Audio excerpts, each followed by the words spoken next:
नमस्कार दोस्तों, मेरा नाम आशीष है। हम देख रहे हैं ARO टेस्ट सीरीज़ पार्ट 2 आज देखेंगे। ठीक है, इससे पहले हमने टेस्ट सीरीज़ पार्ट 1 वीडियो डाल रखा है, जिसका लिंक डिस्क्रिप्शन में मिल जाएगा, आप वहां से वीडियो को देख सकते हैं। तो पहला क्वेश्चन है, 1 पिकोग्राम बराबर होता है 1 पिकोग्राम बराबर होता है 10 के पावर माइनस 12 ग्राम के। ठीक है, 1 पिकोग्राम बराबर 10 के पावर माइनस 12 ग्राम के बराबर। दूसरा है, आर्द्रता किस उपकरण से नापी जाती है? तो आंसर हो जाएगा हाइग्रोमीटर से। ठीक है, हाइग्रोमीटर से आर्द्रता मापा जाता है। ठीक है, हाइड्रोमीटर से क्या मापा जाता है? हाइड्रोमीटर से द्रवों की आपेक्षिक घनत्व मापी जाती है, और लैक्टोमीटर से मापी जाती है दूध की शुद्धता, और पायरोमीटर से मापी जाती है जो दूर स्थित है, जैसे कोई वस्तु है वो दूर स्थित है, उसके ताप का, यानी कि दूर स्थित वस्तुओं के ताप का मापन किया जाता है पायरोमीटर से। ठीक है, और हाइग्रोमीटर से आर्द्रता यानी कि वायुमंडलीय आर्द्रता की मापन की जाती है। अगला क्वेश्चन देखिए, ऊनी वस्त्र हमें गर्म रखते हैं। ऊनी रेशे एक विशेष प्रकार के प्रोटीन के बने होते हैं जो ऊष्मा के कुचालक होते हैं। सही उत्तर का चयन कीजिए और नीचे दिए गए कूट की सहायता से उत्तर दीजिए। तो यहाँ पे देखिए, ए तथा आर दोनों सही हैं, आर ए की सही व्याख्या करता है। ए तथा आर दोनों सही हैं, आर ए की व्याख्या नहीं करता है। ए सही है किंतु आर गलत है, ए गलत है किंतु आर सही है। तो इसका आंसर सही हो जाएगा, ए सही है किंतु आर गलत है। ठीक है, अगला क्वेश्चन देखिए। अगला है, माइक्रोवेव ओवन में जिस माइक्रोवेव ट्यूब का उपयोग होता है वह है, क्या होता है? Magnetron tube. क्या होता है? Magnetron tube. अगला क्वेश्चन देखिएगा, वाहनों में पेट्रोल, ठीक है, वाहनों में पेट्रोल के जलने से निम्न धातु वायु को प्रदूषित करती हैं। लेड। ठीक है, लेड के। अगला क्वेश्चन देखिएगा, गैल्वनीकृत लोहे पर लेप होता है। ठीक है, गैल्वनीकृत लोहे पर किसका लेप लगा होता है? जस्ते का लेप लगा होता है। ठीक है, इसलिए ऑप्शन डी यहाँ पे से हो जाएगा। अगला देखिए, शहतूत शाल बनाई जाती है किसके बालों से? चिरू के बालों से। ऑप्शन सी यहाँ पे से हो जाएगा, चिरू के बालों से। अगला क्वेश्चन देखिएगा, निम्नलिखित उड़ने वाले जीवों में से कौन सा पक्षी वर्ग में नहीं आता है? आप सभी को पता है कि कौन सा इसमें पक्षी वर्ग का नहीं था। ऑप्शन ए यानी कि चमगादड़ पक्षी वर्ग में नहीं आता है। अगला क्वेश्चन देखिएगा, अगला है, हमारी त्वचा के नीचे उपस्थित वसा एक अवरोधक के रूप में किसके विपरीत कार्य करती है? तो किसके विपरीत कार्य करती है? हमारे शरीर से ऊष्मा की क्षति। ठीक है, इसके विपरीत कार्य करती है, इसलिए ऑप्शन ए यहाँ पर सही हो जाएगा। अगला क्वेश्चन देखेंगे, अगला देखिएगा 10वां क्वेश्चन। 10वां है, देखिए, जीन है। ठीक है, जीन है, क्या है जीन? जीन जो है डीएनए का एक भाग है, इसलिए ऑप्शन ए यहाँ पे सही होगा, जीन डीएनए का एक भाग है। अगला क्वेश्चन देखिए, एनोस्मिया। एनोस्मिया कहते हैं, किसको कहते हैं? तो घ्राण संवेदना की कमी को क्या कहते हैं? एनोस्मिया कहते हैं। ठीक, अगला क्वेश्चन देखिएगा, अगला है, मानव तंत्र में प्रतिआक्सी कारकों, ठीक है, प्रतिआक्सी कारकों का कार्य क्या है? ऑप्शन देखिए, प्रतिआक्सी का क्या कार्य है यहाँ पे? तो यह विटामिन संश्लेषण को बढ़ाते हैं, यह कार्बोहाइड्रेट, प्रोटीन और वसा के अत्यधिक ऑक्सीकरण को रोकते हैं, या मुक्त मूलकों के प्रभाव से कोशिकाओं को बचाते हैं, या काल प्रभावन प्रक्रिया को धीमा कर देने वाली जीन्स को सक्रिय करते हैं। तो सही आंसर क्या हो जाएगा? या मुक्त मूलकों के प्रभाव से कोशिकाओं को बचाते हैं। ठीक है, अगला क्वेश्चन देखिएगा, अगला है, मधुसूदनी इंसुलिन अंतःस्राव हार्मोन है, एक क्या है? पेप्टाइड है। क्या है? पेप्टाइड है। अगला क्वेश्चन देखिए, भू स्थिर उपग्रह की कक्षा होती है वृत्ताकार, दीर्घ वृत्ताकार, पृथ्वी की अक्षीय गति के कारण परिवर्तनीय आकार, पृथ्वी का सूर्य के परितः परिक्रमण के कारण परिवर्तनीय आकार। तो सही आंसर क्या हो जाएगा? दीर्घ वृत्ताकार। ऑप्शन बी यहाँ पर सही हो जाएगा, दीर्घ वृत्ताकार। अगला क्वेश्चन देखिएगा, एक कृत्रिम उपग्रह, ठीक है, एक कृत्रिम उपग्रह में विद्युत ऊर्जा का स्रोत क्या होता है? तो क्या होता है? सौर सेल। ऑप्शन बी यहाँ पे सही हो जाएगा, सौर सेल। अगला क्वेश्चन देखिएगा, क्वेश्चन नंबर 16 है, 16वां है, किसी ऑपरेटिंग सिस्टम के एक ही समय पर एक से अधिक उपयोग की क्षमता को क्या कहते हैं? मल्टीटास्किंग कहते हैं। ऑप्शन डी यहाँ पे सही हो जाएगा, मल्टीटास्किंग। रोम है एक, क्या है रोम? नॉन वोलाटाइल ठीक है, वोलाटाइल स्मृति। रोम क्या है? नॉन वोलाटाइल स्मृति। अगला क्वेश्चन देखिए, सिंधु घाटी सभ्यता की सबसे महत्वपूर्ण विशेषता क्या है? पकी ईंट से बनी इमारत। ऑप्शन ए यहाँ पे सही हो जाएगा। ठीक है, अगला क्वेश्चन देखिए, निम्नलिखित में से मोहनजोदड़ो जाने वाला व्यक्ति कौन था? कौन था? राखालदास बनर्जी। ऑप्शन ए यहाँ पे भी सही हो जाएगा। अगला क्वेश्चन देखिए, मूर्ति पूजा का आरंभ माना जाता है, कब माना जाता है?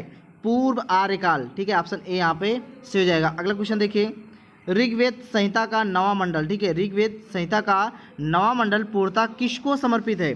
किसको समर्पित है? सोम और इस पे पर नामांकित देवता। ठीक है, किस पे?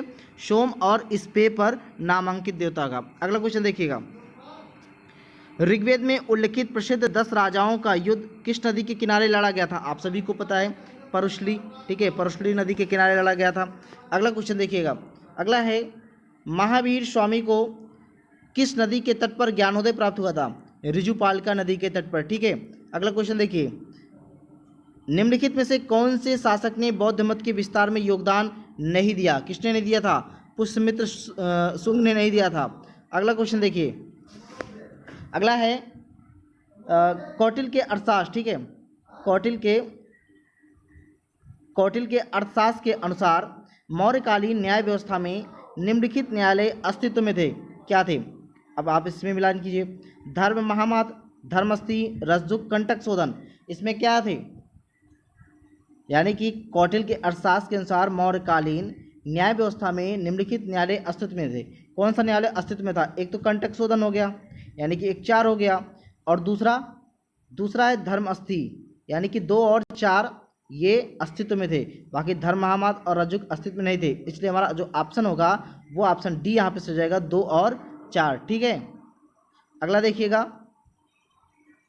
अगला देखिए, सूची 1 को सूची 2 से सुमिलित कीजिए और सूचियों के नीचे दिए गए कूट का प्रयोग करते सही उत्तर का चयन करना है। इधर सूची 1 दिया है, इधर सूची 2 दिया है। ठीक है, अब इसके बाद यहाँ पे ए बी सी डी करके मिलान करना है हमें। तो अब आप बताइए, गुप्त। ठीक है, ये गुप्त कहाँ से मैच कर रहा है? किससे मैच कर रहा है? गुप्त जो है देवगढ़। ठीक है, ये ए है, बी है, सी और डी। ठीक है, ए का 4 हो जाएगा। और चंदेल किसके हैं? चंदेल हैं खजुराहो के, यानी कि 4 2 हो जाएगा। चालुक्य किसके हैं? चालुक्य हैं वातापी के। ठीक है, 3 हो जाएगा। पल्लव है बादामी के, तो इसलिए यहाँ ए हो जाएगा। 4 2 3 1 ऑप्शन ढूंढिए, 4 2 3 1, तो ऑप्शन यहाँ पे बी हमारा से हो जाएगा, 4 2 3 1। अगला क्वेश्चन देखिएगा, अगला है, निम्नलिखित कथनों में से कौन अलबरूनी के संबंध से सही नहीं है? ठीक है, यहाँ पे संबंध सही नहीं है अलबरूनी के संबंध में। वह एक धर्मनिरपेक्ष लेखक था, उसका ग्रंथ उस समय के जीवांत भारत से प्रभावित था, वह संस्कृत का विद्वान था, वह त्रिकोणमिति का विशेषज्ञ था। तो यहाँ पर आंसर ए यहाँ पे हो जाएगा। बाकी ये तीनों मैच कर रहे हैं। ठीक है, उसके संबंध में ये तीनों सही है। वह एक धर्मनिरपेक्ष लेखक था, वह एक धर्मनिरपेक्ष लेखक नहीं था। ठीक है, इसलिए ऑप्शन ए यहाँ पर सही हो जाएगा। अगला क्वेश्चन देखिएगा, अगला है, निम्नलिखित में से किस एक को अलाउद्दीन खिलजी ने स्थापित किया था? किसको स्थापित किया अलाउद्दीन खिलजी ने? तो दीवाने रियासत को। ठीक है, दीवाने रियासत, ऑप्शन सी सही हो जाएगा। अगला क्वेश्चन देखिएगा, तुलु वंश का संस्थापक था, कौन था? वीर नरसिंह। ठीक है, ऑप्शन सी यहाँ पे सही हो जाएगा। अगला क्वेश्चन देखिएगा, निम्न में से कौन सा कर सरिया द्वारा स्वीकृत नहीं थी? तो ऑप्शन डी यहाँ पे हो जाएगा, विवाह कर सरिया द्वारा स्वीकृत नहीं थी। अगला क्वेश्चन देखिए, जजिया किसके शासनकाल में पुनः लगाया गया था? किसके शासनकाल में लगाया था? आप सभी को पता है, औरंगजेब के शासनकाल में जजिया पुनः लगाया गया था। ठीक है, उसके बाद अकबर के शासनकाल में जजिया हटा दिया गया था। अगला क्वेश्चन देखिएगा, 1857 में किसने इलाहाबाद को आपातकालीन मुख्यालय बनाया था? किसने बनाया था? अब आप लोग खुद ही बताइए, 1857 के विद्रोह किसके समय में हुआ था? Lord Canning, Lord Cornwallis, Lord Wellesley या लॉर्ड विलियम बेंटिंग? किसके समय में हुआ था? लॉर्ड कैनिंग की।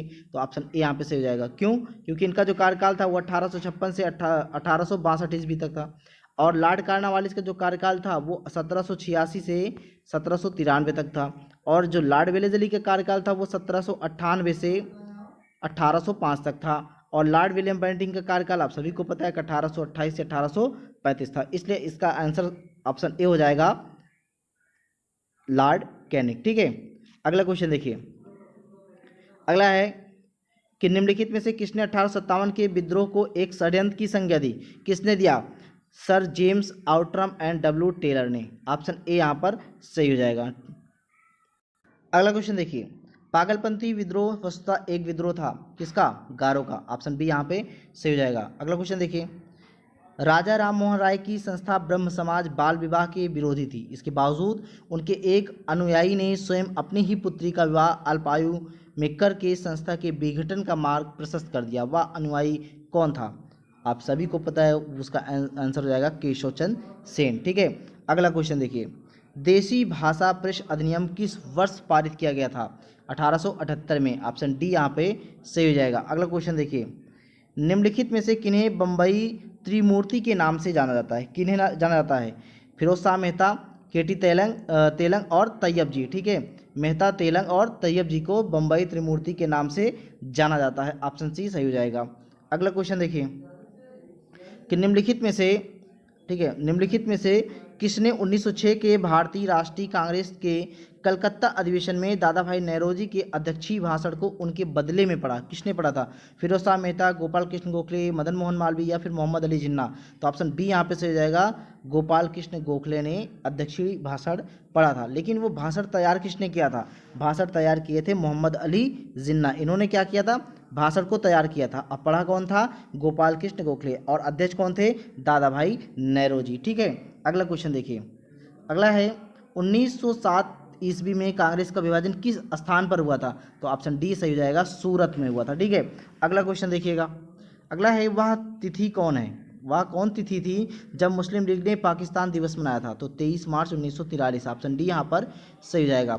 अगला क्वेश्चन देखिए, अगला है 1919 में पंजाब में हुए अत्याचारों से अपने विरोध के प्रतीक के रूप में किस विख्यात व्यक्ति ने ब्रिटिश सरकार द्वारा प्रदान किए गए नाइटहुड की उपाधि वापस लौटा दी? किसने? 13 अप्रैल 1919 को जलियांवाला बाग हत्याकांड के जब हुआ था, उसके बाद रविन्द्रनाथ टैगोर ने नाइटहुड की उपाधि त्याग कर दिया था। ठीक है, इसलिए ऑप्शन यहाँ पे सी सही हो जाएगा। अगला क्वेश्चन देखिए, निम्नलिखित में से किसने 1920 के नागपुर के भारतीय राष्ट्रीय कांग्रेस के अधिवेशन में असहयोग के प्रस्ताव को प्रस्तावित किया था? किसने? CR दास ने। ऑप्शन ए यहाँ पे सही हो जाएगा। अगला क्वेश्चन देखिएगा, निम्नलिखित में से कौन भारतीय राष्ट्रीय कांग्रेस का अध्यक्ष था जब पूर्ण स्वराज का प्रस्ताव पारित किया गया था? तो जवाहरलाल नेहरू थे। कब थे? 1929 में लाहौर अधिवेशन में। ठीक है। अगला क्वेश्चन देखिएगा, अगला है 1937 में प्रांतों में मंत्रिमंडल के निर्माण के उपरांत कांग्रेस का शासन कितने महीने चला था? तो 28 महीने चला था। ऑप्शन ए यहाँ पर सही हो जाएगा। अगला क्वेश्चन देखिएगा, अगला है 1945 में शिमला सम्मेलन में होने वाली बातचीत के असफल होने का निम्नलिखित में से कौन सा एक कारण था? कांग्रेस ने इसका बहिष्कार किया था, वायसराय कांग्रेस की मांगों के प्रति उदासीन था, वायसराय द्वारा सुझाया गया डोमिनियन दर्जा कांग्रेस तथा मुस्लिम लीग दोनों को मान्य नहीं था, और जिन्ना ने आग्रह किया कि कार्यकारी परिषद के सभी मुस्लिम सदस्य अनिवार्यता मुस्लिम लीग द्वारा मनोनीत किए जाएं। तो ऑप्शन डी ही सही हो जाएगा, जिन्ना ने आग्रह किया कि कार्यकारी परिषद के सभी मुस्लिम सदस्य अनिवार्यता मुस्लिम लीग द्वारा मनोनीत किया जाए। ठीक है, इसलिए ये कारण हुआ जो शिमला सम्मेलन का असफल होने का। ठीक है। अगला क्वेश्चन देखिएगा, अगला है 1946। ठीक है, कैबिनेट मिशन योजना के अनुसार निम्नलिखित में से कौन सी एक संविधान सभा निर्वाचित किए जाने की पद्धति थी? कौन सी थी? आपको पता होगा। सर्वजनीन वयस्क मताधिकार, ये नहीं था। अंशतः प्रांतीय विधान सभाओं द्वारा निर्वाचित एवं अंशतः गवर्नर जनरल द्वारा नामित, ये भी नहीं था। देशी राज्यों द्वारा नामित, ये भी नहीं था। तो था क्या? अंशतः प्रांतीय विधानसभाओं द्वारा निर्वाचित एवं अंशतः देशी राज्यों द्वारा नामित, इसलिए ऑप्शन डी यहाँ पर सही हो जाएगा। अगला क्वेश्चन देखिए, अगला है भारत की संघात्मक व्यवस्था में 3 सूचियों में शक्ति विभाजन लिया गया है। कहाँ से लिया गया शक्ति विभाजन? तो भारत शासन अधिनियम 1935 से लिया गया, इसलिए ऑप्शन डी यहाँ पर सही हो जाएगा। अगला क्वेश्चन देखिए, निम्नलिखित उद्देश्यों में कौन सा एक भारत के संविधान की उद्देशिका में सन्निविष्ट नहीं है? तो कौन सा नहीं है? आर्थिक स्वतंत्रता की बात उद्देशिका में नहीं की गई है। ठीक है, बाकी ये तीनों की बात कही गई, विचार, अभिव्यक्ति और विश्वास की स्वतंत्रता। अगला क्वेश्चन देखिएगा, भारतीय संविधान का कौन सा अनुच्छेद यह घोषणा करता है कि इंडिया जो कि भारत है राज्यों का एक संघ यूनियन होगा? कौन सा अनुच्छेद है? अनुच्छेद 1 है। ऑप्शन ए यहाँ पर सही हो जाएगा। अगला क्वेश्चन देखिएगा, निम्नलिखित में से कौन एक नए राज्यों के निर्माण के लिए संवैधानिक उपबंध नहीं है? एक राज्य संघ राज्य क्षेत्र शामिल कर सकेगा, ठीक है, इसलिए ऑप्शन डी यहाँ पर सही हो जाएगा। अगला क्वेश्चन देखिएगा, मौलिक अधिकार, ठीक है, मौलिक अधिकार से संबंधित है, कभी भी निलंबित नहीं किए जा सकते हैं। प्रधानमंत्री के निर्देशों से निलंबित हो सकते हैं, राष्ट्रपति की इच्छा पर निलंबित हो सकते हैं, आपातकालीन स्थिति में निलंबित किए जा सकते हैं। तो ऑप्शन डी यहाँ पे से हो जाएगा, आपातकालीन स्थिति में मौलिक अधिकार निलंबित किए जा सकते हैं। अगला क्वेश्चन देखिए, अगला है, निम्नांकित में से कौन सा मौलिक अधिकार निवारक निरोध द्वारा अवरोधित करता है? कौन से करता है आप बताइए? निवारक निरोध 20 और 21 में है, ठीक है, आर्टिकल 20 और 21 में है। तो समानता का अधिकार कहाँ तक है? 14 से 18 तक है, और स्वतंत्रता का अधिकार 19 से 22 तक है, शोषण के विरुद्ध अधिकार 23 से 24 है, और संवैधानिक उपचारों का अधिकार है अनुच्छेद 32 में। तो फिर ये मौलिक अधिकार किसमें निवारक निरोध आ रहा है? तो स्वतंत्रता के अधिकार में रहा है, इसलिए ऑप्शन बी यहाँ पर सही हो जाएगा, ठीक है। अगले क्वेश्चन तरफ बढ़ेंगे। अगला क्वेश्चन देखिएगा कि भारतीय संविधान, ठीक है, भारतीय संविधान निम्न में से कौन सा अधिकार प्रदान नहीं करता है? कौन सा अधिकार प्रदान नहीं करता? समान आवास का अधिकार, समानता का अधिकार, धन पालने का अधिकार, या स्वतंत्रता का अधिकार? तो कौन सा है अधिकार जो प्रदान नहीं कर रहा है? तो समान आवास का अधिकार नहीं प्रदान कर रहा है, ठीक है, तो इसलिए ऑप्शन ए यहाँ पर सही हो जाएगा। अगला क्वेश्चन देखिए, भारतीय संविधान में, ठीक है, भारतीय संविधान में निम्न में से किस एक को मूल कर्तव्य के रूप में सम्मिलित नहीं किया गया है? तो किसको नहीं सम्मिलित किया गया? उन उच्च आदर्शों का आदर व पालन करना जिन्होंने हमारे राष्ट्रीय संग्राम को प्रेरित किया था, भाई इसका तो किया गया था फंडामेंटल राइट में। अगला देखिए, वैज्ञानिक स्वभाव, मानवतावाद, जांच एवं सुधार की भावना विकसित करना, ये भी फंडामेंटल राइट में है, फंडामेंटल ड्यूटीज में है, ठीक है। अल्पसंख्यकों की रक्षा करना, ये फंडामेंटल ड्यूटीज में नहीं है। और अगला, सार्वजनिक संपत्ति की रक्षा और हिंसा का त्याग करना, ये भी फंडामेंटल ड्यूटीज़ में, यानी कि A B D fundamental duties में शामिल है, लेकिन अल्पसंख्यकों की रक्षा करना ये फंडामेंटल ड्यूटीज़ में शामिल नहीं है। और क्वेश्चन हमारा पूछ रहा है मूल कर्तव्य के रूप में सम्मिलित नहीं किया गया, तो कौन सा सम्मिलित नहीं किया गया है? ऑप्शन सी सम्मिलित नहीं किया गया है, इसलिए ऑप्शन सी हमारा यहाँ पर सही हो जाएगा। अगले क्वेश्चन तरफ बढ़ेंगे। भारत में प्रजातंत्र, ठीक है, भारत में प्रजातंत्र इस तथ्य पर आधारित है कि संविधान लिखित है, यहाँ मौलिक अधिकार प्रदान किए गए हैं, जनता को सरकारों को चुनने तथा बदलने का अधिकार है, यहाँ राज्य के नीति निर्देशक तत्व हैं। तो क्या आंसर हो जाएगा? आंसर सी यहाँ पे सही जाएगा, ऑप्शन, जनता को सरकारों को चुनने और बदलने का अधिकार प्राप्त है, ठीक है। अगला क्वेश्चन देखिए, भारतीय संघवाद तथा अमेरिकी संघवाद में एक महत्वपूर्ण अंतर है। क्या महत्वपूर्ण अंतर है? राज्यों तथा केंद्र में शक्तियों का विभाजन, स्वतंत्र न्यायपालिका, या फिर दोहरी नागरिकता, या संविधान की सर्वोच्चता? इसमें क्या एक महत्वपूर्ण अंतर है? तो ऑप्शन सी सही हो जाएगा, दोहरी नागरिकता, ठीक है। अमेरिका में क्या है? दोहरी नागरिकता है, लेकिन इंडिया में क्या है? इकहरी नागरिकता है, ठीक है, सिंगल सिटीजनशिप है। अगला क्वेश्चन देखिए, केंद्र एवं राज्यों के बीच वैधानिक शक्तियों का बंटवारा दिया हुआ है किसमें? 5वीं अनुसूची में, 6ठी अनुसूची में, 7वीं अनुसूची में, या फिर 8वीं अनुसूची में? किस में दिया गया है? 7वीं अनुसूची में। ऑप्शन सी यहाँ पर सही हो जाएगा, ठीक है। क्यों? क्योंकि 7वीं अनुसूची में ही 3 प्रकार की सूची की बात कही गई है, समवर्ती सूची, राज्य सूची, केंद्र सूची, ठीक है, और फिर अवशिष्ट शक्तियाँ, ठीक है। ऑप्शन सी यहाँ पर सही हो जाएगा, 7वीं अनुसूची। अगला क्वेश्चन देखिएगा, यदि उपाध्यक्ष लोकसभा के अध्यक्षता कर रहे हों तो उन्हें एक अधिकार प्राप्त है कि वह, ठीक है, वह क्या कर सकते हैं? अब क्वेश्चन देखिए, लोकसभा के विचार विमर्श में भाग ले सकते हैं, सदस्य के रूप में सदन के समक्ष किसी प्रस्ताव पर मतदान कर सकते हैं, मत बराबरी की अवस्था मतदान कर सकते हैं, अध्यक्ष की अनुपस्थिति में संसद की संयुक्त बैठक की अध्यक्षता करने का अधिकार रखते हैं। देखिए, जब लोकसभा का अध्यक्ष अगर कोई उपाध्यक्ष बन जाएगा तो सारे अधिकार तो रहेंगे ही, लेकिन अब उसमें एक अधिकार प्राप्त है। क्या? पहले तो वो उपाध्यक्ष था, उपाध्यक्ष होने के तौर पर वह वोटिंग कर सकता था, लेकिन जब उपाध्यक्ष को अध्यक्ष बना दिया जाएगा तो मत बराबर पड़ेगा तभी वो मतदान कर सकेगा, अदरवाइज मतदान नहीं कर सकेगा। इसलिए ऑप्शन यहाँ पर सी हमारा सही हो जाएगा, ठीक है। अगला क्वेश्चन की तरफ बढ़ेंगे। अगले क्वेश्चन हमारा देखेंगे। अगला क्वेश्चन है हमारा, संसद में लेखा के लिए वोट आवश्यक होता है। किसके लिए आवश्यक होता है? जब सरकार का व्यय राजस्व प्राप्तियों से अधिक होता है, बड़े कार्यक्रमों की वित्त व्यवस्था हेतु जिसमें बहुत अधिक मात्रा में धन की आवश्यकता होती है, या फिर जब सामान्य बजट के समय सीमा के अंदर पारित होने की आशा नहीं होती है, या फिर उपरोक्त में से कोई नहीं। तो सही आंसर क्या हो जाएगा? ऑप्शन सी सही हो जाएगा। जब सामान्य बजट के समय सीमा के अंदर पारित होने की आशा नहीं होती है तो संसद में लेखा के लिए क्या होता है? वोट होता है। ठीक है, अगला क्वेश्चन देखिए, जीएनपी और जीडीपी में अंतर है। सकल विदेशी विनियोग का, शुद्ध विदेशी विनियोग का, शुद्ध निर्यात का, या फिर विदेशों से शुद्ध साधन आयात का। तो सही आंसर क्या हो जाएगा? ऑप्शन डी, विदेशों से शुद्ध साधन आय का। ठीक है, अगले क्वेश्चन तरफ बढ़ेंगे। जो हमारा अगला क्वेश्चन है, भारत सरकार की राजकोषीय नीति। ठीक है, भारत सरकार की राजकोषीय नीति फिस्कल पॉलिसी का निम्न में से कौन एक उद्देश्य नहीं है? यहाँ पर पूछ रहा है उद्देश्य नहीं है।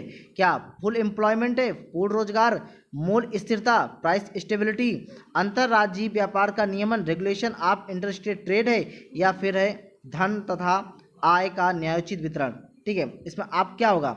सही आंसर हो जाएगा अंतर्राज्यीय व्यापार का नियमन, रेगुलेशन ऑफ इंटरस्टेट ट्रेड। ठीक है, अगला क्वेश्चन है, अगला देखिए, निम्नलिखित में से कौन सा संघ सरकार की राजस्व प्राप्तियों का घटक नहीं है? कौन सी नहीं है? निगमित कर प्राप्तियां, लाभांश तथा लाभ, विनिवेश प्राप्तियां, फिर ब्याज प्राप्तियां। तो ऑप्शन सी यहाँ पे हो जाएगा विनिवेश प्राप्तियां। ठीक है, अगले क्वेश्चन तरफ बढ़ेंगे।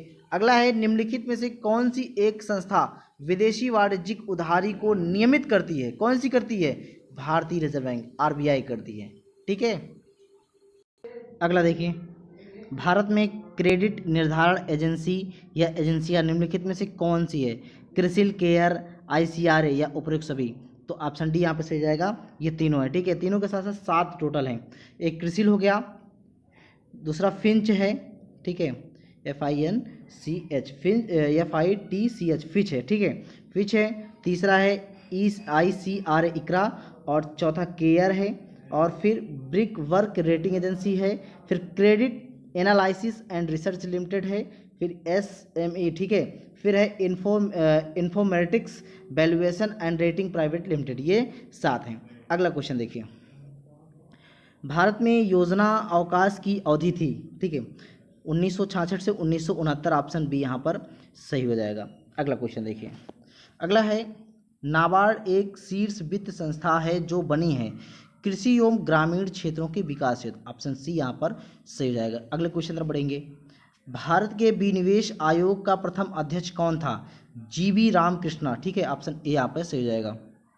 अगला देखिए, निम्नलिखित में से किस समिति की संस्तुतियों के आधार पर भारत में गरीबी रेखा का आकलन किया जाता है? लकड़ावाला समिति। ऑप्शन बी यहाँ पर सही हो जाएगा। अगला क्वेश्चन देखिए, भारत में शुरू की गई स्वाभिमान योजना किससे संबंधित है? किससे संबंधित है?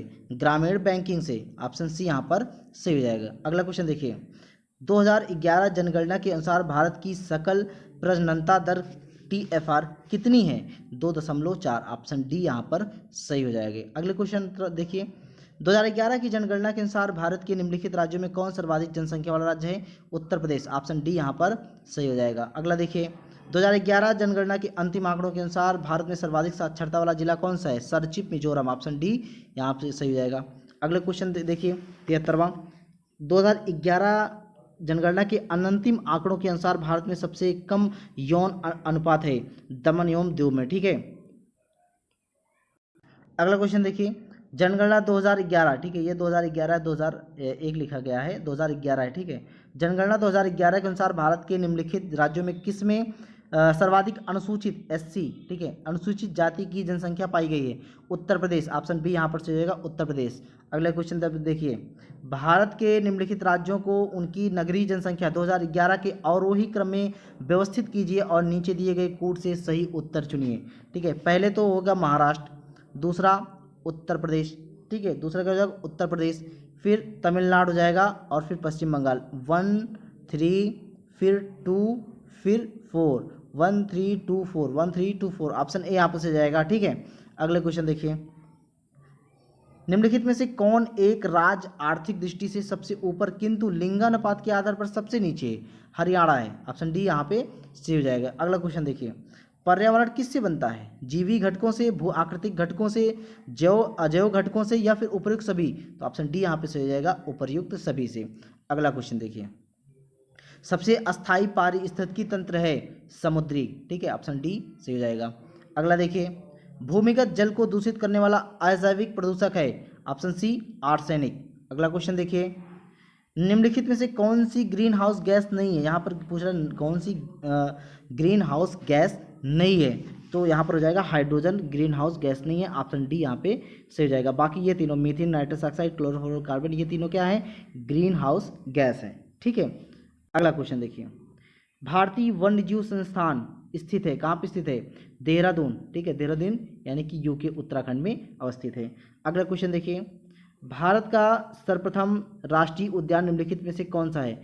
तो कॉर्बेट राष्ट्रीय उद्यान, ठीक है, ऑप्शन डी यहाँ पर सही हो जाएगा। अगला देखिए, राष्ट्रीय पर्यावरण अभियांत्रिकी संस्थान अवस्थित है कहाँ पे? नागपुर महाराष्ट्र में, ऑप्शन सी सही हो जाएगा। भारत विस्तृत है, भारत फैला है, कितने फैला है? 37 डिग्री 17 मिनट और 53 सेकंड उत्तर, 8 डिग्री 28 मिनट उत्तर के बीच में है, तो ऑप्शन सी यहाँ पर सही हो जाएगा, ठीक है। अगला क्वेश्चन देखिए, भारत के निम्नांकित राज्यों में से किसके 3 तरफ अंतर्राष्ट्रीय सीमाएं हैं? किसके हैं? त्रिपुरा, ये आपका त्रिपुरा है, ठीक है, ये जैसे त्रिपुरा है, ठीक, अब त्रिपुरा है तो ये तीनों ओर से क्या है? बांग्लादेश घिरा पड़ा हुआ है, ठीक है, इसलिए त्रिपुरा आंसर हो जाएगा। अगला क्वेश्चन देखिए, नर्मदा और तापी नदियों द्वारा घिरे हैं, किसके? सतपुड़ा पहाड़ियाँ द्वारा घिरे हुए हैं। गंगा नदी के किनारे सबसे बड़ा शहर कानपुर है, ऑप्शन सी सही हो जाएगा। अगला क्वेश्चन देखिए, भारत में शरतकालीन वर्षा के क्षेत्र हैं पंजाब और तमिलनाडु, ऑप्शन बी यहाँ पर सही हो जाएगा। बैगई नदी का स्रोत किसकी पहाड़ियों में है? तो कार्डमम पहाड़ियों में, ऑप्शन सी यहाँ पर सही हो जाएगा, कार्डमम, ठीक है। अगला क्वेश्चन देखिए, तुलबुल परियोजना संबंधित है, ठीक है, तुलबुल परियोजना संबंध किस नदी से? झेलम नदी से संबंध है। अगला क्वेश्चन देखिए, सूची 1 को सूची 2 के साथ सम्मिलित कीजिए और नीचे दिए गए कूट को प्रयोग करके सही उत्तर चुनना है। इधर केंद्र दिया है, इधर उद्योग दिया है। काकीनारा और विरुधनगर, चन्नापटना और भदोही है, फिर कारपेट, जूट, सूती वस्त्र, रेशम है। चलिए देखिए, अब काकीनारा है जूट से संबंधित, ठीक है, तो ये आप 2 हो जाएगा एक। विरुधनगर, ठीक है, विरुधनगर है आपका सूती वस्त्र यानी कि 3 हो जाएगा, और चन्नापटना है रेशम से 4 हो जाएगा, भदोही है कारपेट का 1, 2 3 4 1। अब ऑप्शन ढूंढिए, 2 3 4 1, 2 3 4 1, तो ऑप्शन सी यहाँ पे देखिए 2 3 4 1 है, ऑप्शन सी यहाँ पे सही हो जाएगा। ब्लैक होल की जानकारी सर्वप्रथम किसने दी थी? एस चंद्रशेखर ने दी थी, ऑप्शन सी यहाँ पे भी सही हो जाएगा। अगला क्वेश्चन देखिए, इक्विनॉक्स, ठीक है, इक्विनॉक्स वर्ष के 2 काल जब दिन और रात बराबर होते हैं या होता है, ठीक है, आंसर क्या हो जाएगा? 21 मार्च और 23 सितंबर को, ठीक है। अगला क्वेश्चन देखिए, भारत प्राचीन सुपर महाद्वीप गोंडवाना लैंड का भाग था, इसमें वर्तमान समय का निम्न भूभाग शामिल था, दक्षिण अमेरिका, अफ्रीका, ऑस्ट्रेलिया या फिर ये सभी? तो ये सभी शामिल थे, इसलिए ऑप्शन डी यहाँ पर सही हो जाएगा। अगला क्वेश्चन देखिए, निम्नलिखित महाद्वीपों में से किसमें कोई स्थलबद्ध राज्य नहीं है? तो किसमें नहीं? अफ्रीका में तो है, एशिया में भी है, यूरोप में भी है, उत्तरी अमेरिका में कोई स्थलबद्ध स्टेट नहीं है, तो इसलिए ऑप्शन डी यहाँ पर सही हो जाएगा। अगला क्वेश्चन देखिए, सूची 1 को सूची 2 के साथ सम्मिलित कीजिए और सूचियों के नीचे दिए गए कूट का प्रयोग कर सही उत्तर चुनना है। इधर महाद्वीप दिया है, इधर मरुस्थल दिया है, तो सूची मिलाना है आपको। इधर एशिया, अफ्रीका, उत्तर अमेरिका, फिर दक्षिण अमेरिका, अटाकामा, मोजाम्बिक, कालाहारी, रेगिस्तान। चलिए मिलान करते हैं। अब आप सभी को पता है, जैसे एशिया महाद्वीप, एशिया में कौन सा है? गोबी है, यानी कि 4 हो जाएगा। गोबी कहाँ पे है? वो आपका मंगोलिया में है। अफ्रीका सभी को पता है, कालाहारी, यानी कि 3 हो जाएगा। अब उत्तरी अमेरिका में क्या है? उत्तरी अमेरिका में मोजाम्बिक है, यानी कि 2 हो जाएगा, और दक्षिण अमेरिका अटाकामा, यानी कि 1 हो जाएगा। 4 3 2 1, 4 3 2 1। अब ऑप्शन देखिए 4 3 2 1, तो ऑप्शन यहाँ पर सी सही हो जाएगा, 4 3 2 1, ठीक है। अगला क्वेश्चन देखिए, रिंग ऑफ फायर संबंध है, ठीक है, रिंग ऑफ फायर संबंध है, किससे संबंध है? भूकंप से, ज्वालामुखी से, प्रशांत महासागर से, या जंगल की आग से? उसके बाद नीचे दिए गए कूट से हमें उत्तर चुनना है। केवल 1 2 3, 2 और 3, 2 और 4, या फिर 1 2 3 और 4? तो सही आंसर क्या हो जाएगा? सही हो जाएगा भूकंप से है, ठीक है, भूकंप से तो है, भूकंप से है, ज्वालामुखी से है, और प्रशांत महासागर से। 1 2 3 सही हो रहा है, लेकिन जंगल की आग से नहीं है, तो 1 2 3 कौन सा बन रहा है? 1 2 3 ऑप्शन ए सही हो रहा है, 1 2 3, ठीक है। अगले क्वेश्चन तरफ बढ़ेंगे। अगला क्वेश्चन देखिए, निम्नलिखित में से कौन सा सही सुमेलित नहीं है? कौन सा सही सुमेलित नहीं है? विश्व की सबसे ऊंचा जलप्रपात टुगेला जलप्रपात है। विश्व की सबसे बड़ी ताजे जल की झील सुपीरियर झील है। विश्व की सबसे बड़ी ऊंची नौगम्य झील टिटिकाका झील है। और विश्व की दूसरी सबसे गहरी झील टंगानिका झील है। अब आप मिलान कीजिए, कौन सा सही सुमेलित नहीं है? चलिए देखिए, विश्व का सबसे ऊंचा जलप्रपात आप सभी को पता है कि एंजल जलप्रपात है। क्या है? एंजल जलप्रपात है। तो इसलिए पहला ही ऑप्शन क्या हो रहा है? पहला ऑप्शन सुमेलित नहीं है, तो पहला ही ऑप्शन हमारा सही हो जाएगा। बाकी देखिए, विश्व की सबसे बड़ी ताजे जल की झील सुपीरियर, ये सही है, ये मिलान हो रहा है, ये मैच हो रहा है। विश्व की सबसे बड़ी नौगम्य झील टिटिकाका झील है, ये भी सुमेलित हो रही है। और विश्व की दूसरी सबसे गहरी झील टंगानिका झील, ये भी सुमेल हो रहा है। तो सुमेल कौन सा नहीं हो रहा? विश्व का सबसे ऊंचा जलप्रपात टुगेला जलप्रपात, ये सुमेल नहीं हो रहा है। क्यों? क्योंकि विश्व के सबसे ऊंचा जलप्रपात एंजल जलप्रपात है। चलिए अगले क्वेश्चन तरफ बढ़ेंगे। अगला क्वेश्चन है, आर्थिक समीक्षा 2020 में उपभोक्ता मूल्य सूचकांक सीपीआई पर आधारित मुख्य महंगाई दर वर्ष 2019-20 के लिए हो गई, कितनी हो गई थी? तो हो गई थी 4.1%। ऑप्शन बी यहाँ पर सही हो जाएगा। अगले क्वेश्चन तरफ बढ़ेंगे। अगला है, आर्थिक समीक्षा 2020 के अनुसार थोक मूल्य सूचकांक मुद्रास्फीति वित्त 2019-20 में कितने प्रतिशत हो गई? आप ऑप्शन भी ढूंढ लीजिए, ऑप्शन देख लीजिए। ऑप्शन है, देखिए इधर 3.7, 4.7, 1.5 या फिर इनमें से कोई नहीं। तो सही आंसर हो जाएगा 1.5%, ठीक है। तो सही आंसर क्या हो जाएगा? 1.5%। अगला क्वेश्चन देखिए, केंद्रीय बजट 2020-21, ठीक है, केंद्रीय बजट 2020-21 में जल जीवन मिशन को कितना बजट आवंटित किया गया? कितना बजट? 3.6 लाख करोड़ रुपए। ऑप्शन ए यहाँ पर सही जाएगा। अगला क्वेश्चन देखिए, केंद्रीय बजट 2020-21 के में देश में 2025 तक टीबी को समाप्त करने के लिए कौन सी योजना शुरू किया गया है? टीबी हारेगा देश जीतेगा। ऑप्शन डी यहाँ पर सही हो जाएगा। अगले क्वेश्चन पर पढ़ेंगे। अगला देखिए, JLL सिटी मोमेंटम इंडेक्स 2020 में किस शहर को विश्व का सबसे डायनेमिक शहर चुना गया? तो हैदराबाद, ठीक है, हैदराबाद तेलंगाना का राजधानी है। तो हैदराबाद क्या है? एक डायनेमिक शहर चुना गया है। अगला क्वेश्चन देखिए, भारतीय रेलवे ने सबसे शक्तिशाली 12,000 HP हार्स पावर के इंजन के निर्माण का कार्य शुरू किया। इसका निर्माण भारत ने किस देश की कंपनी के साथ मिलकर किया है? तो सही आंसर क्या हो जाएगा? फ्रांसीसी कंपनी एल्स्टाम के। ऑप्शन ए यहाँ पर सही हो जाएगा। अगले क्वेश्चन पर पढ़ेंगे। अगला देखिए, भारत सरकार द्वारा घोषित आर्थिक पैकेज आत्मनिर्भर भारत अभियान की रकम कितनी थी? 20 लाख करोड़ रुपए थी। ऑप्शन डी यहाँ पर सही हो जाएगा। अगला क्वेश्चन देखिए, ग्रीन पीस इंडिया की हालिया रिपोर्ट के अनुसार भारत की सबसे प्रदूषित शहर कौन सा है? झरिया है, झरिया यानी कि झारखंड स्टेट में है झरिया डिस्ट्रिक्ट, ठीक है। अगला क्वेश्चन देखिए, अगला दिसंबर 2019 के जर्मन वास द्वारा जारी वैश्विक जलवायु जोखिम सूचकांक 2020 में भारत का स्थान कौन सा है? 5वां स्थान है। ऑप्शन सी यहाँ पर सही हो जाएगा, ठीक है। अगला क्वेश्चन देखिए, लेह में सौर ऊर्जा इकाई स्थापित करने की योजना बना रहा है, कौन बना रहा है? नवीन और नवीकरणीय ऊर्जा मंत्रालय बना रहा है। ऑप्शन बी यहाँ पर सही हो जाएगा। चलिए अगले क्वेश्चन पर पढ़िए। आरबीआई के दंडात्मक कार्रवाई मौद्रिक जुर्माना का भुक्तभोगी बैलेंस हीरो है, एक क्या है? प्रीपेड भुगतान साधन जारी करता। ऑप्शन ए यहाँ पर सही हो जाएगा। अगले क्वेश्चन पर पढ़िए। अगला देखिए, प्रौद्योगिकी संचालन G20 global smart cities series, ठीक है, संगठन है, किसका संगठन है? विश्व के अग्रणी शहरी नेटवर्कों और प्रौद्योगिकी प्रशासन संगठनों की लीग, जिसमें 20 देश शामिल है, 18 देशों का एक लीग है, 25 देशों का एक लीग, इनमें से कोई नहीं। तो सही आंसर हो जाएगा इनमें से कोई नहीं। क्यों? क्योंकि यहाँ तक तो सही है, विश्व के अग्रणी शहरी नेटवर्कों और प्रौद्योगिकी प्रशासन संगठन लीग तो है, लेकिन इसमें 20 देश नहीं 15 देश शामिल किए गए हैं, ठीक है। इसलिए ऑप्शन ए गलत हो जाएगा। क्यों? क्योंकि इसमें 15 देश शामिल हैं, इनमें से कोई नहीं। ऑप्शन डी यहाँ पे सही हो जाएगा। अगला क्वेश्चन देखिए, अनुबंध कृषि पर कानून बनाने वाला देश का पहला राज्य कौन सा है? तमिलनाडु। ऑप्शन बी यहाँ पर सही हो जाएगा। अगला क्वेश्चन देखिए, निम्नलिखित कथनों पर विचार कीजिए। पहला कथन है, सरकार ने सुलभ भारत अभियान के लिए समय सीमा को बढ़ाकर मार्च 2020 कर दिया है। अगला देखिए, यह योजना दिव्यांग अधिकार विधेयक 1995 के तहत शुरू की गई थी। कौन सा है? सही विकल्प चुनना है। 1 2 1 केवल 2, ऊपर में कोई नहीं। तो सही आंसर हो जाएगा दोनों, 1 और 2। अगला क्वेश्चन देखिए। अगला, यदि जंगल में घूमते हुए कोई ऐसा पौधा पा जाए जो पहले कभी नहीं देखा गया हो, उसे क्या कह सकते हैं? आविष्कार, सृजन, नूतनतन या फिर खोज? तो सही आंसर क्या हो जाएगा? खोज हो जाएगा, यानी कि चौथा पे ऑप्शन ए यहाँ पे सही हो जाएगा, खोज हुआ है। अगला क्वेश्चन देखिए, निम्नलिखित में से 5 वस्तुओं में कौन सी इन तीनों के सर्वाधिक समान है? आरी हथौड़ा रेती, बोतल कलम पेचकस शिकंजा या फिर बढ़ई।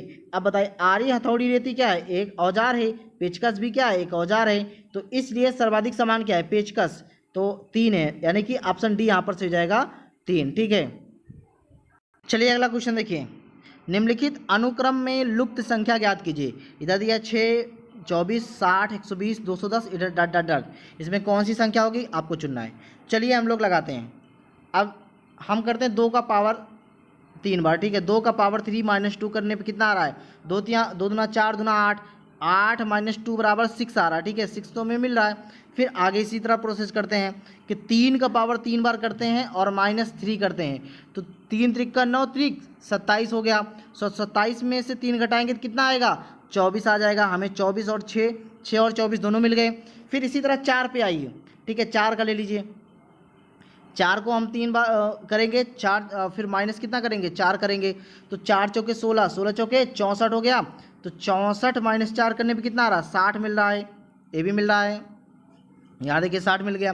फिर चलते हैं 5 पे, 5 का 3 बार वर्क करते हैं, 3 बार क्यूब करते हैं, फिर उसके बाद -5 करते हैं, 5 पचम 25 पंचे 125, 125 माइनस 5 बराबर 120 हो गया। यहाँ भी अभी तक तो मैच कर रहा है।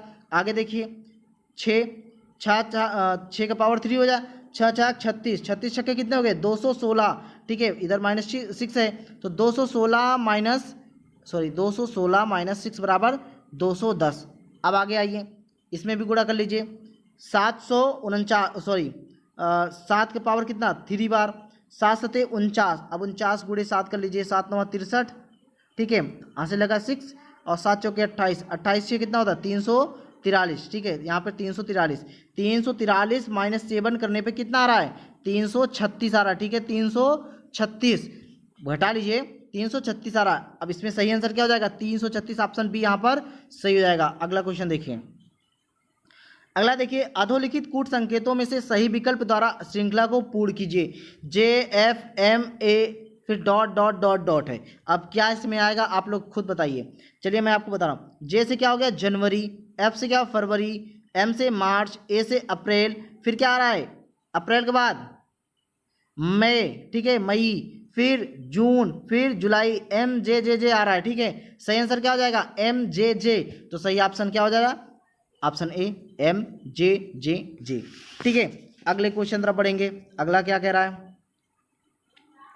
अगला देखिए, आभा 1 किलोमीटर दक्षिण की ओर चलती है, फिर 1 किलोमीटर पूर्व की ओर चलती है। अपनी यात्रा आरंभ बिंदु पर पहुंचने के लिए उसे चलना पड़ेगा पूरब से 45 डिग्री उत्तर की ओर, पूरब से 30 डिग्री उत्तर की ओर, या फिर पश्चिम से 45 डिग्री उत्तर की ओर, या पश्चिम से 30 डिग्री उत्तर की ओर। चलिए हम बनाते हैं, आभा चलती है, मान लीजिए आभा यहाँ पे है, देखिए ये यहाँ पे आभा है, आभा यहाँ पे है, तो आभा कहाँ चलती है, आभा दक्षिण की ओर कितना चल रही है 1 किलोमीटर, दक्षिण की ओर 1 किलोमीटर चला दो आभा को, ठीक है, 1 किलोमीटर दक्षिण की ओर आभा चली, फिर 1 किलोमीटर पूरब की ओर चलती, 1 किलोमीटर पूरब की ओर चल रही है, ठीक है, 1 किलोमीटर पूरब की ओर चल गई यहाँ पे। अब बताइए, फिर अपनी यात्रा आरंभ बिंदु पर उसे पहुँचने के लिए उसे चलना पड़ेगा, अब यहाँ से वो इसे चलना पड़ेगा, ठीक है। अब बताइए, यहाँ पर हम यहाँ पर एक थीटा मान लेते हैं, ठीक है, क्या मानेंगे थीटा, और ये आपका तो 90 डिग्री कोण बन गया, तो ये दक्षिण में है, ये पूरब में है, 1 किलोमीटर यहाँ पे, 1 किलोमीटर यहाँ पे। अब बताइए आप tan थीटा आपको पता है, tan थीटा बराबर लंब बटा आधार। अब बताइए लंब क्या है, लंब ये है, लंब ये है, और आधार ये है, ठीक है, आधार ये है, और ये क्या है, ये कर्ण है, ये कर्ण है। अब बताइए लंब बटा आधार, लंब कितना है 1 है, और आधार कितना है 1 है, दोनों को हल करेंगे 1 आ जाएगा, यानी कि tan थीटा बराबर 1 आ रहा है। तो tan थीटा बराबर जब 1 आ रहा है तो tan 45 बराबर कितना होता है, तो tan 45 बराबर 1 होता है, तो कितना हो रहा है, तो पूरब से 45 डिग्री उत्तर की ओर जब चलेगा तो अपने घर पहुंच जाएगा। तो सही आंसर क्या हो जाएगा, आंसर सही हो जाएगा हमारा ऑप्शन ए, पूरब से 45 डिग्री उत्तर की ओर। चलिए अगले क्वेश्चन तरफ बढ़िए, अगला है, ए का भाई बी है, ठीक है, ए का भाई बी है, बी की पत्नी सी है, ई एक बेटी है, और डी जो है बी का पुत्र है, एफ ई का भाई है, जी डी की बहन है, ए जी का क्या संबंध है। तो देखिए ए का भाई बी है, इधर मान लीजिए ए है, इधर मान लीजिए बी, अब दोनों क्या भाई हैं। अब बी की पत्नी क्या है, बी इसकी पत्नी सी है, क्या है इसकी जो है ये पत्नी है, ठीक है, इसकी पत्नी सी है। ई ए की बेटी है, यानी कि इसकी जो बेटी है वो ई है, ये बेटी है, ठीक है, ई ए की बेटी है। डी जो है बी का पुत्र है, यानी कि ये जो डी है ये क्या है इसका पुत्र है, और सी का भी पुत्र हुआ, पुत्र तो इसका भी हुआ ना, क्योंकि इसकी पत्नी है ये बी की, तो पुत्र क्या बी की, डी जो है डी पुत्र है बी का, और एफ ई का भाई है, जो ई है वो एफ का भाई है, यानी कि ये दोनों क्या हैं भाई बहन मान लेते हैं, बेटी, ठीक है। तो ये इसका बेटा हो गया, ये क्या हो गया इसका बेटा हो गया, ठीक है। अब आगे देखिए बता रहा है जी जो है डी की बहन है, ये जो जी है वो डी की बहन है, क्या है डी की बहन है, यानी कि ये इसकी पुत्री हो गई और इसकी भी क्या हो गई पुत्री हो गई। तो अब पूछ रहा है यानी कि बी की पुत्री हो गई ना, अब पूछ रहा है ए और जी का संबंध क्या है, ए जी इधर है ए इधर है, तो यहाँ पे जब जाएंगे तो इसका चाचा होगा, क्या हो जाएगा चाचा हो जाएगा, तो सही आंसर क्या हो जाएगा चाचा, ऑप्शन सी यहाँ पे सही हो जाएगा चाचा। अगला क्वेश्चन देखिए, अब अगला क्वेश्चन आप मिलान कीजिए, यदि फादर को कोड गार्डन में लिखा जाता है तो राइटर को कोड में क्या लिखा जाएगा। चलिए मिलाते हैं, फादर है, फादर को गार्डन लिखा गया, जैसे एफ की जगह जी लिख दिया गया, ठीक है, एफ है, एफ की जगह जी, यानी कि जी हो गया, यानी कि इसमें क्या कर रहा है +1 कर रहा है ना, एफ के बाद क्या था ई एफ जी, जी आ रहा है यानी कि +1 कर रहा है, साइड में लिख लेते हैं। फिर ए लिखा है, यहाँ पर ए लिख रहा है, यानी कि इसमें कोई बढ़ोतरी नहीं की गई है, यानी कि जो है वो उतार दो, 0 कर दो। फिर एफ है, टी है, अब फिर उसके बाद टी के बाद क्या आ रहा है, यहाँ पर आर आ रहा है, ठीक है, कितना घटा रहा है 2 घटा रहा है, क्यों क्योंकि आर एस टी, ठीक है, आर कितना 18 पे है और टी कितना 20 पे है, तो -2 कर दो, ये हो गया। फिर एच आ रहा है, एच पे कितना आ रहा है डी आ रहा है, कितना घटाया 4 घटाया, क्यों क्योंकि एच 8 है डी 4 है, तो यहाँ पे -4 घटा दिया। अब फिर ई को वैसे उतार दिया, यहाँ पे देखिए गार्ड है ना, ई को वैसे ही उतार दिया, यानी कि ई का बराबर 0 हो गया, और फिर आर है और फिर एन है, ठीक है, यानी कि फादर में आर है और गार्डन में एन है, तो आर कितना है आर 18 है और एन कितना 14 है, तो यानी कि -4 यहाँ भी घट रहा है।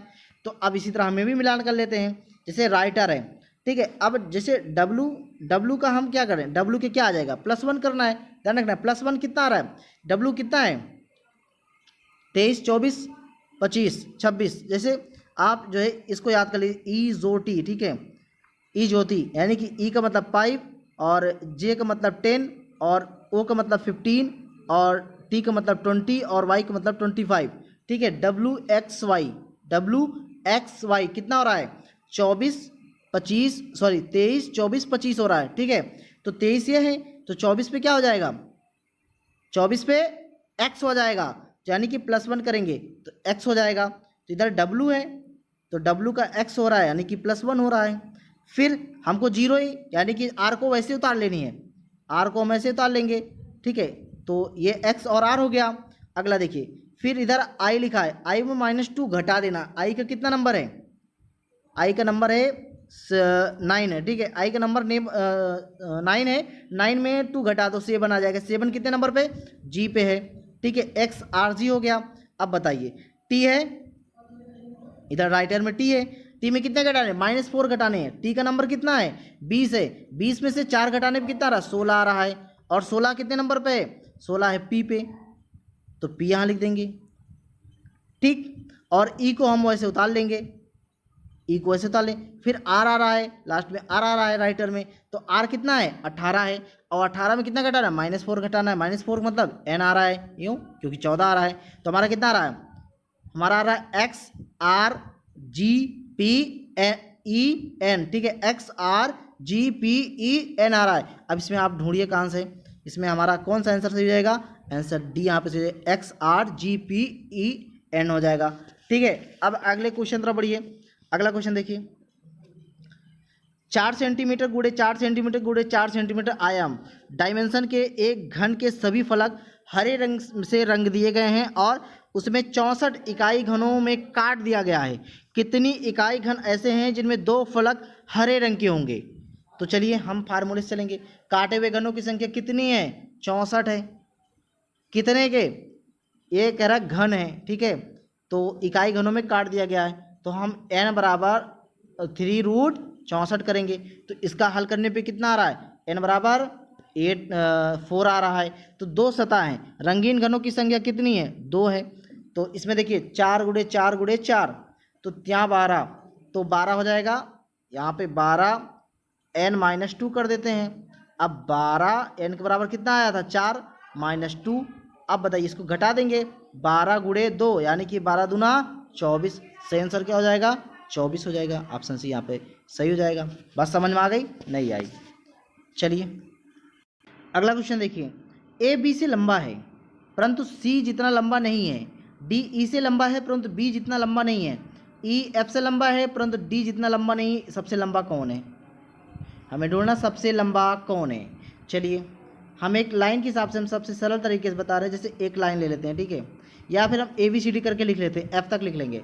ए B C D E F तक है ना, तो हम एफ तक लिख ले रहे हैं। अब इसमें कह रहा ए बी से लंबा है। चलिए ए जो है बी से लंबा है, मान लीजिए बी इतना कर देते हैं और इसका इतना कर देते हैं, ठीक है। ये क्या है? थोड़ा कम लंबा बनाते हैं, मान लीजिए कोई और लंबा बन जाए। तो A B C D E F, ठीक है। जैसे बी इतना लंबा है, ठीक है, बी इतना लंबा है तो ए इतना लंबा है। क्यों? क्योंकि ए लंबा है बी से। फिर कह रहा है सी जितना लंबा नहीं है, मतलब ए बी से लंबा है परंतु सी जितना लंबा नहीं है। इसका मतलब क्या है? सी सबसे लंबा है। चलिए डी ई से लंबा है, जो डी है वो ई से लंबा है परंतु बी जितना लंबा नहीं है। यानी कि ये इतना बड़ा कर दीजिए और इसको जो है डी ई से लंबा है, यानी कि इसको इतना बड़ा कर दीजिए और इसको इतना छोटा कर दीजिए। क्यों? क्योंकि ये बी से दोनों क्या हैं? दोनों छोटे हैं। फिर उसके बाद कह रहा है ई एफ से लंबा है। ई जो है एफ से लंबा है, यानी कि ये छोटा हो जाएगा, एकदम छोटा। तो सबसे लंबा इसमें कौन बन रहा है? सबसे लंबा देखिए सी है इसमें, और सबसे छोटा एफ है। तो सही आंसर क्या हो जाएगा? ऑप्शन बी हमारा यहाँ पे सही जाएगा, ठीक है। अगला क्वेश्चन देखेंगे हम। अगला क्वेश्चन देखिए, निम्नलिखित में लुप्त संख्या है। अब यहाँ देखिए 3 है, 5 है, 8 है, 13 है, फिर 22 है। यहाँ पे हमें कौन सी संख्या लुप्त है वो ज्ञात करनी है। इधर आपके ऑप्शन भी दिए रखे हैं 29, 39, 37 और 49। चलिए सवाल को हम सॉल्व करते हैं। सॉल्व को सॉल्व करने से पहले आपको बता दें, जैसे कि ये 3 है, ठीक है, हम क्या करेंगे? इससे गुणा करेंगे फिर घटाएंगे भी। जैसे 3 हमें 5 तो लाना है हर हालत में, तो 3 गुणे 2 करने पर कितना आ रहा है? 6 आ रहा है। तो 6 में 1 घटा दीजिए, कितना आएगा? 5 आ रहा है।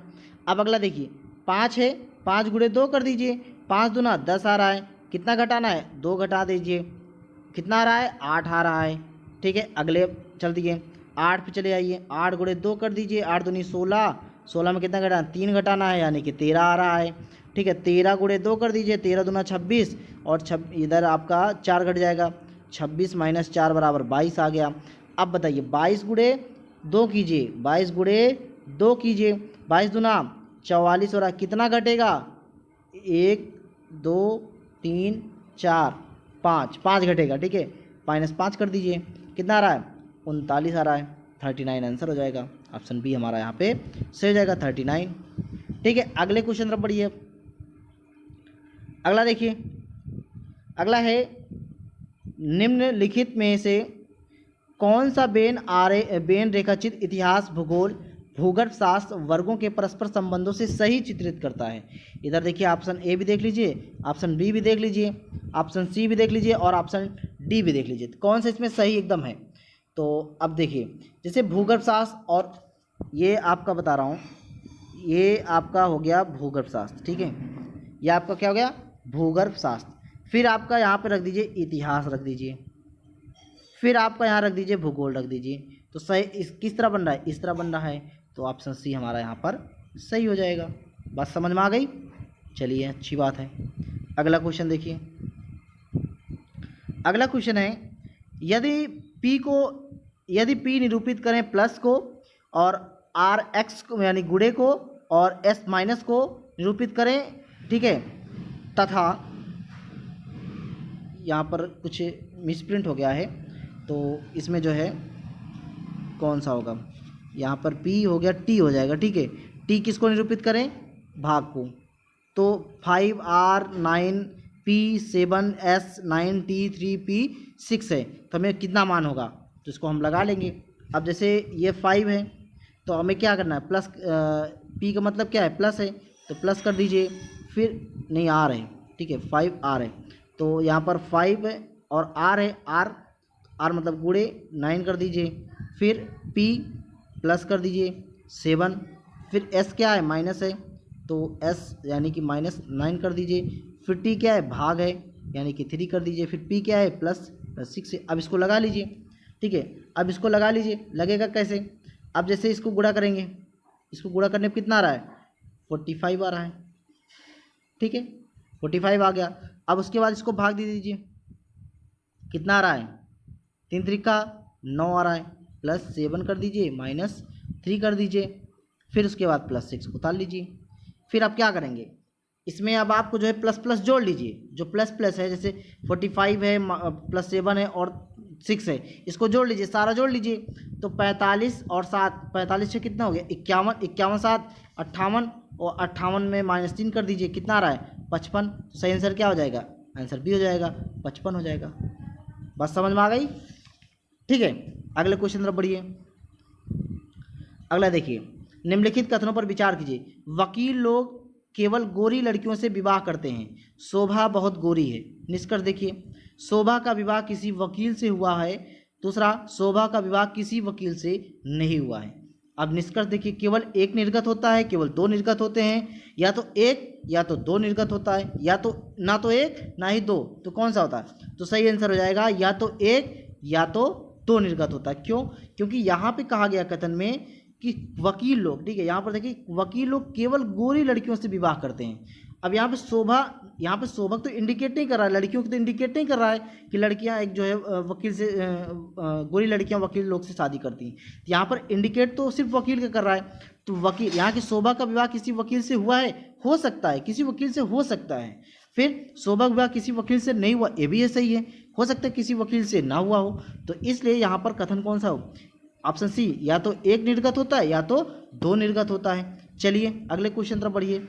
अगला क्वेश्चन है, यदि एक घड़ी, ठीक है, यदि एक घड़ी है और प्रत्येक 24 घंटे में 4 मिनट पीछे हो जाती है, ठीक है, यदि एक घड़ी है 4 मिनट में क्या हो जाती है, पीछे हो जाती है, और इसे 1 अप्रैल को प्रातः 6 बजे पर सेट किया जाता है, ठीक है, उसी माह के 6 अप्रैल दोपहर 12 बजे यह घड़ी क्या समय बताएगी। चलिए समय क्या बताएगी देख लेते हैं। अब आपको पता है जैसे कि 6 बजे हमने मान लीजिए अलार्म लगा रखा है, 6 बजे टाइम सेट कर दिया गया सुबह सुबह 1 अप्रैल को। अब 6 अप्रैल तक ये चलना है, तो ये बताइए 1 अप्रैल को 1 अप्रैल चला, 2 अप्रैल चला, 3 अप्रैल चला, 4 अप्रैल चला, 5 और 6 अप्रैल तक। अब इसमें देखिए 24 घंटे में कितना घट रहा है, 4 घट रहा है, यानी कि 4 घटा, फिर इसमें भी 4 घटा, इसमें भी 4 घटा, इसमें भी 4 घटा, इसमें भी 4 घटा, तो 5 में तो 4 4 घट गया। लेकिन यहाँ पे क्या करा है, पूरा सुबह तक तो जा नहीं रहा है, यहाँ कहाँ तक जा रहा है, सिर्फ 12 बजे तक, यानी कि 6 घंटे, यानी 6 से और 6 जोड़ोगे तो 12 बज जाएगा ना, तो 6 घंटे ले रहा है, 24 घंटे में 6 घंटा। अब बताइए, अब 6 घंटे यहाँ 4 4 मिनट घट रहा है, तो 6 घंटे में कितने मिनट घट रहा है, 1 मिनट घट रहा है ना, तो 1 मिनट ले लीजिए, तो 4 4 4 8 4 12 4 16 4 20 1 21 मिनट क्या हो रहा है, घड़ी टोटल पीछे हो रही है। तो जब 21 मिनट टोटल घड़ी पीछे हो रही है, तो इसका मतलब हम घटा देंगे, तो 12 - 21 कर दीजिए, 12 बजे -21 कर दीजिए, इसमें तो आएगा नहीं, तो हमें कितना घटाना है, 11:60 पे घटा दीजिए, 11:60 -21 करने पे कितना है, 11:39। तो सही आंसर क्या हो जाएगा, 11:39। ऑप्शन सी यहाँ पर हमारा सही हो जाएगा। अगला क्वेश्चन देखिए, सूची 1 को सूची 2 से सम्मिलित कीजिए और नीचे दिए गए कूट का प्रयोग कर सही उत्तर चुनना है। सूची 1 है, सूची 2 है, बिरहा, कजरी, मल्होर, रसिया, भोजपुरी, अवधी, ब्रजी और कौरवी है। यहाँ पर आपके कूट दिए गए हैं, कूट से हमें मिलान करने हैं। तो चलिए देखिए, बिरहा किससे संबंधित है, बिरहा तो आपका जो है भोजपुरी से संबंधित है, आप ये सही हो जाएगा, 1 हो जाएगा। कजरी किससे है, अवधी से, 2 हो जाएगा। और मल्होर किससे है, कौरवी से, 4 हो जाएगा। और रसिया ब्रजी से 3 हो जाएगा। 1 2 4 3, 1 2 4 3 ऑप्शन आप ढूंढिए 1 2 4 3 ऑप्शन बी यहाँ पर सही हो जाएगा 1 2 4 3। अगला क्वेश्चन देखिए कालपी नगर, ठीक है, कालपी नगर किस नदी के तट पर स्थित है?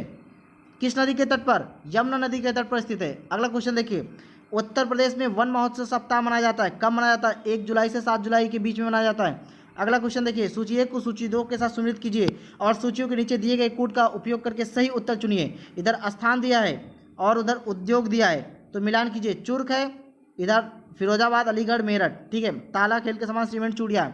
अब बताइए चुर्क, चुर्क किससे समय? सीमेंट 3 रख लीजिए।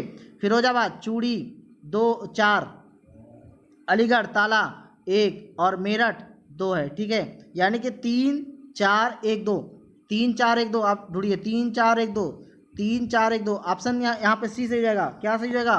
3 4 1 2 ऑप्शन सी यहाँ पर सही हो जाएगा। अगला क्वेश्चन देखिए उत्तर प्रदेश में 2 परमाणु ऊर्जा इकाइयाँ स्थापित हो रही, कहाँ? नरौरा में, ठीक है। नरौरा कहाँ पे? बुलंदशहर में। अगला क्वेश्चन देखिए सूची 1 को सूची 2 के साथ सम्मिलित कीजिए और नीचे दिए हुए कूट को सही उत्तर चुनना है। इधर देखिए पर्यटन द्वारा आयोजित मेला या त्यौहार है, यह आयोजन स्थल है। पशु मेला इधर इलाहाबाद है, ठीक है। उसके बाद आपका इधर कुछ और भी दे रखा है, ठीक है। यहाँ पर आप मिलान कीजिए। इधर ध्रुपद है, अंबेडकर नगर है, गोविंद साहब मेला है, फिर बटेश्वर है, माघ मेला और वाराणसी है, ठीक है। अब उधर क्या दिया था? उधर आपका दिया था पशु मेला, ठीक है। मैं आपको इंडिकेट करने के लिए लिख दे रहा हूँ। एक अब पशु मेला दिया था और इधर में आपका दिया था इलाहाबाद, ठीक है, या प्रयागराज वर्तमान। अब बताइए माघ मेला कहाँ लगता है? प्रयागराज में, यानी कि डी का 1 हो जाएगा। चलिए ठीक है। अब बताइए आप ध्रुपद मेला कहाँ लगता है? ध्रुपद में सबको पता है कि वाराणसी में लगता है, पी का 4 हो जाएगा। अब बताइए गोविंद साहब मेला कहाँ लगता है? तो गोविंद साहब मेला अम्बेडकर नगर लगता है, 2 हो जाएगा। अब पशु मेला बच गया बटेश्वर में, यानी कि 3 3 4 2 1 मिलान कर लीजिए। 3 4 2 1 ऑप्शन ए ही हमारा यहाँ पर सही जाएगा, 3 4 2 1। चलिए अगले क्वेश्चन पर बढ़िए। उत्तर प्रदेश में प्रथम विकलांग विश्वविद्यालय स्थापित किया गया, कहाँ पे किया गया है? चित्रकूट में किया गया है, ऑप्शन सी यहाँ पर सही हो जाएगा। अगला क्वेश्चन देखिए ज्ञानदीप शिक्षा योजना उत्तर प्रदेश में प्रारंभ की गई थी, कब प्रारंभ की गई थी? सितंबर 2002 में। अगला देखिए गीडा है, क्या है? गोरखपुर औद्योगिक विकास प्राधिकरण, ऑप्शन बी यहाँ पर सही जाएगा। अगला क्वेश्चन देखिए उत्तर प्रदेश में भारतीय सूचना प्रौद्योगिकी संस्थान जहां स्थापित किया गया वह जगह कौन सा है? इलाहाबाद है, ऑप्शन ए, यानी कि प्रयागराज, ठीक है। ऑप्शन ए यहाँ पर सही जाएगा। अगला क्वेश्चन देखिए निम्नलिखित युग्म में कौन सही सुमिलित नहीं है? कौन सा सही सुमिलित नहीं है? चलिए नोएडा सॉफ्टवेयर आईटी उद्योग ये सही सुमिलित है। सीतापुर प्लाईवुड उद्योग ये भी सही है। गोरखपुर खेलकूद के सामान बनाने का उद्योग है, ये नहीं मैच कर रहा है। वाराणसी रेशम उद्योग ये भी सही है। तो गोरखपुर यानी जो खेलकूद का सामान बनता है वो कहाँ बनता है? मेरठ में बनता है, गोरखपुर में तो नहीं बनता है। तो इसलिए हमारा जो सुमिलित नहीं है, कौन सा सुमिलित नहीं है? ऑप्शन सी सुमिलित नहीं है, तो इसलिए हमारा ऑप्शन सी यहाँ पर सही हो जाएगा। अगला क्वेश्चन देखिए उत्तर प्रदेश का गुरु पूर्णिमा पर्व समर्पित है किस ऋषि को? ऋषि व्यास को, वेद व्यास को, ठीक है। अगला क्वेश्चन देखिए अगला है 2019 वर्ष 2019 में मवेशियों की कुल संख्या पिछली गणना की तुलना में कितने प्रतिशत ज़्यादा है? 0.8% ज़्यादा है, ऑप्शन ए यहाँ पर सही जाएगा। अगला क्वेश्चन और आज का लास्ट क्वेश्चन देखिए 20वीं पशुधन गणना रिपोर्ट 2019 के अनुसार गाय और भैंसों में कुल दुधारू पशुओं की संख्या पिछले की तुलना में कितने प्रतिशत की वृद्धि हुई है? 6% की वृद्धि हुई है, ऑप्शन बी सही जाएगा। दोस्तों आज का वीडियो कैसे लगा? वीडियो अच्छा लगा तो वीडियो को लाइक कीजिए, दोस्तों के साथ शेयर कीजिए, ठीक है। कल फिर मिलते हैं 5 बजे, तब तक के लिए नमस्कार।